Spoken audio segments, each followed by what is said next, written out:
Starting a podcast, that's pretty easy. Becoming a podcaster, that is the hard part. Lucky for you, this is not 2005. This is not when Joe Rogan started. We are now in 2024.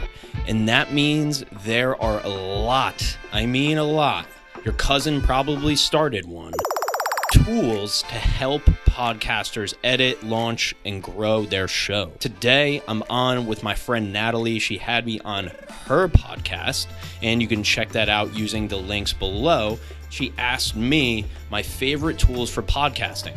And this is after 5 years, hundreds of thousands of downloads, and helping over 100 people start their own podcast. So if podcasting is something that you're getting into, these are the tools you need to know about. But just remember, it's not about what you use, it's about how good your content is in the end. So make sure to keep that in mind, and let's get to this episode. Cool.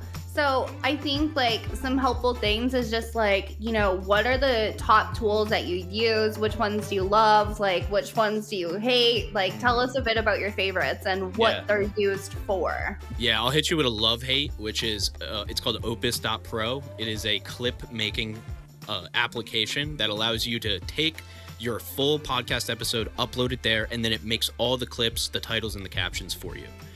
What I love about it is that it's better than nothing, and it's also really good. It's good for an AI. It's really good.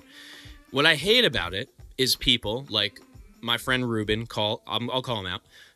He's an influencer on LinkedIn. He's an AI influencer, saying that this is the way.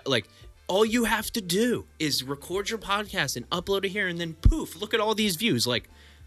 If Jordan Peterson does it, it will get a million views. If we do it, it will not, right? So there's just a reality to this that I just want people to take it with a grain of salt. If it's really easy, how good it really is it, right? So I'm just always looking at how good is the end product. I don't care how you got to that clip.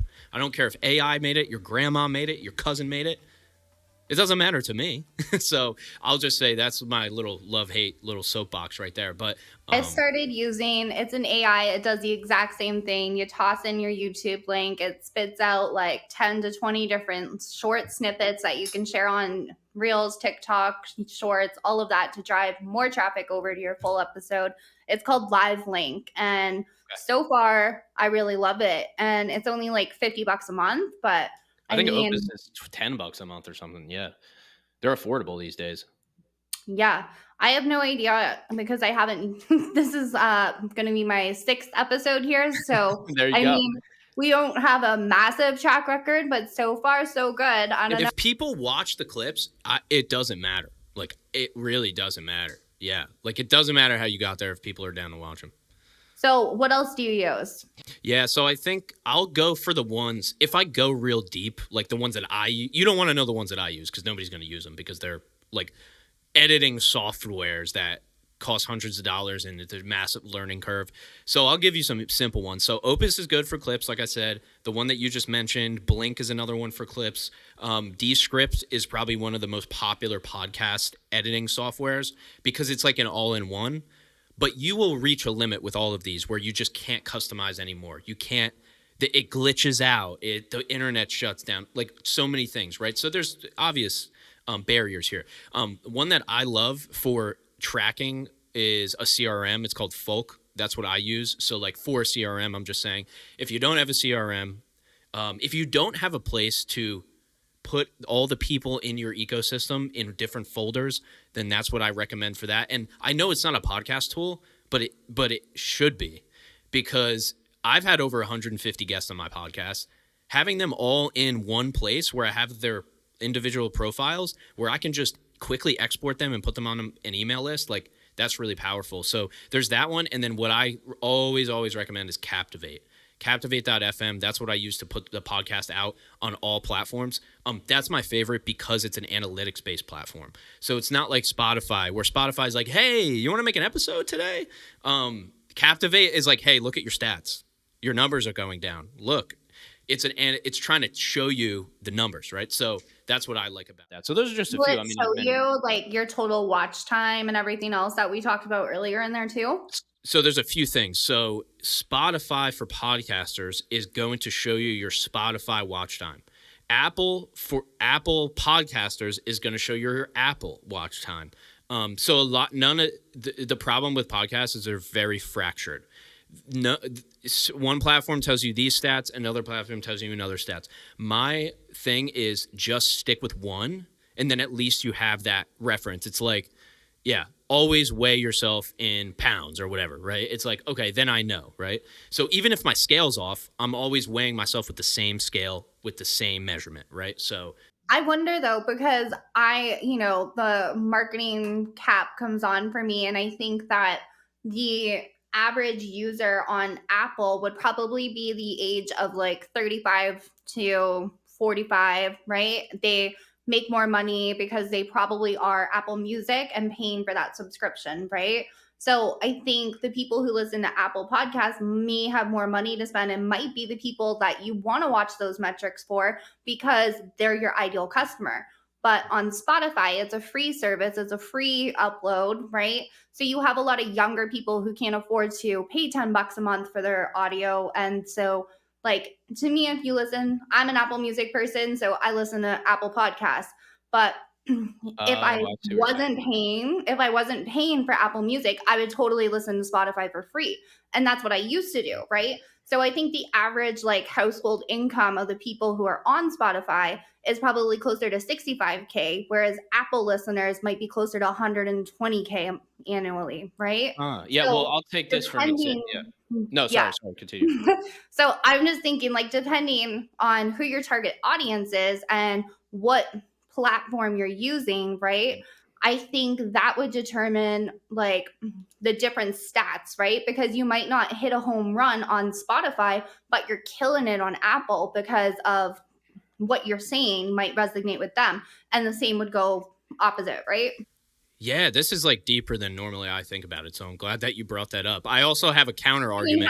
Marketing hat. My counter argument is that Apple Podcasts is free and you don't need Apple Music. And then Spotify is a paid platform. So it's like, yeah, what I see is it's all different from podcast to podcast.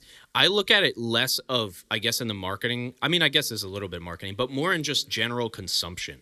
Also, you got to take into consideration if you've been only promoting your Spotify link and never once promote your Apple link and you have more people on Spotify, then maybe it's because you just promoted that link more, right? So, yeah, that's why I think YouTube is the holy grail. I think YouTube, if you're doing it consistently and really doing it, it's going to give you the best stats just because of this is so fractured. Sorry. The only thing that concerns me with, like, if you're doing a podcast video, full form, long form video, 100%. But I don't know that I had the habit to switch from Apple Podcasts to YouTube Podcasts because I'm so used to YouTube on my mobile device, like shutting off when I hit that click button on the side, right? Yep. So I'm not sure how many people are actively going to be listening to YouTube. Well, they're like watching, YouTube right? They're watching, right? So it's a different animal. So, but I love that they have it on there, right? And like, if you're going to listen to it, like hop on my episode, you know what I mean? But yeah, I don't know. Just something that I think about. It's true. I mean, so many fewer people are going to watch it. That's just reality. It's just so much easier to listen, you know? Mm-hmm. Yeah. So any other tools? Yeah. I mean, Captivate. What else did Castmagic I got to shout out because I'm trying them out right now. We have a little like soft partnership going on and I really like it. What it does is it's ChatGPT, but for podcasters. So it takes your episode, it'll take this episode and create show notes and descriptions, blog posts, email newsletters. You tell it what you want it to do. So the longer you spend updating and tweaking the prompts to train it, the better it's going to do. So it is definitely a learning curve in terms of like, and also everything is. But like the my friend who works for them is going to say something. He's going to be like, no, it does all these things. I'm like, yeah, I get it, but for me, I don't like AI. I don't like ChatGPT. It doesn't. I want it to just. I don't want to have to do prompts for 2 hours. I want it just to do it, right? So, but I got to shout them out because again, if it's no timestamps in your show notes versus Castmagic timestamps, like have timestamps. That's going to make it so much easier for somebody to consume it. So I really do like them too. Like you could do this power play where you have all of these softwares combined together, and like you can get your podcast editing and all that down to, you know, few hours an episode probably at that point. Yeah, that's definitely helpful. I mean, I like this little podcastle that we're in right now. This is interesting. I've never used this before. Yeah, I don't know. I researched and I did a bunch of different, you know, which one's going to work for me kind of thing. And like, I just found this one super easy. I call myself like a drag and drop designer, drag and drop website builder, drag and drop graphic designer, and now I'm a drag and drop podcast editor. So I love the drag and drop stuff. I think it's just super easy to use, and they have like AI voice noise reduction. I have 2 dogs, so that comes in handy for me. And like they do, when you export your video, you can get your transcript in there. They'll put an automatic like description in there. I personally think the description sucks, but I always make my own. Yeah, but it's good that they have it in there, and then you can add like different effects and stuff like that inside of it. But my favorite part is when you record a video, you have a teleprompter in it. And for me, I'm like, I need that script there. I need the guideline. I need to make sure that I don't like run off the hill and go start talking about something else that I should not be right now. I love it. I didn't even know they had that feature, and I don't know any of the other ones that I've used have it, and that just comes to the point, like you said, it doesn't matter what you use as long as it works for you.